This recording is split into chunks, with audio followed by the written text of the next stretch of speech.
Hello, it's Mrs. Schwab here, reading Chapter 6 of A Boy Called Bat. Chapter 6, Skunk Lunch. "Can it spray yet?" Janie asked. "No," Mom answered. "Soon he will be able to. But when skunks are babies, they can't spray as strongly as the adults." Bat realized that he didn't know a lot about skunks. He knew they sprayed a stinky smell to protect themselves, and he knew they were mammals, and he knew they were omnivores because they ate bugs and smaller animals and plants too. But he didn't know very much more than that. He decided to learn everything about skunks. "What are we going to feed him?" Bat asked. "Can I do it?" "He's too little to eat yet, so we need to feed him formula. They don't make skunk formula, so we use puppy formula. It's the closest thing to mother skunk milk." Janie stood up. "It's a cute skunk, Mom, but I want to go over to Ezra's house, okay?" "Okay," said Mom. "Be back in an hour." Ezra lived 3 houses up the block and had been Janie's best friend since before Bat was born. Janie loved Ezra. She thought he was funny and smart and creative. Bat didn't love Ezra. He thought Ezra was loud and annoying and a mean tease. Sometimes when Janie went to play at Ezra's house, it bothered Bat that he wasn't invited, and that there wasn't a house he was invited to visit where Janie didn't go. But right now, he didn't care about Ezra or anything other than feeding the skunk Kit. "Goodbye," he said to Janie without taking his eyes off the baby skunk's tiny face. The skunk was yawning and licking his lips with the world's tiniest, pinkest tongue.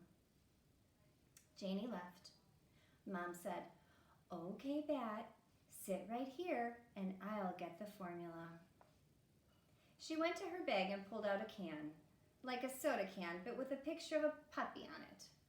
Mom shook it and cracked it open and dipped a syringe inside, pulling the plunger up.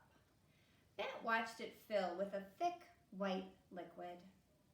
"We only give him a few drops at a time," Mom said, carrying the full syringe back over to the table. "Watch me do it first."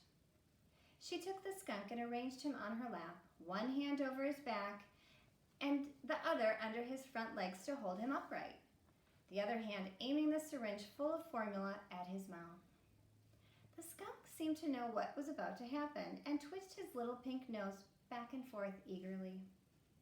Mom slowly pushed down on the plunger, and Bat watched a thick white droplet of puppy formula push through the hole at the end of the syringe. The skunk tipped back his chin and opened his mouth, licking at it eagerly. "What a good little baby," Mom crooned, pressing more formula into his mouth. "I want to feed him. Let me feed him. I want to feed him," Bat said. Okay. Mom handed the skunk back to Bat. He tried to hold the skunk the way Mom had, and then took the syringe in his other hand. Very slowly, Mom warned him. And finally it was Bat's turn. As slowly as he could, he pressed down on the plunger, aiming the syringe tip at the baby skunk's mouth. And it worked! The skunk's little pink tongue lapped at the formula.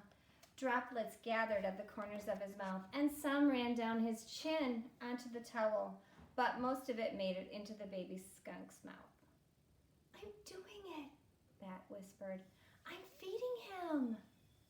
"You sure are," Mom said. Bat knew he was doing a messier job of it than Mom had done, but the baby skunk didn't seem to mind. "I love him," Bat said. He hadn't meant to say it out loud. Mom laughed. "Careful, or you might make me jealous," she said. "But it's true," Bat said. "I love him." Mom said they'd have to hand the Kit over to the rescue center in a month.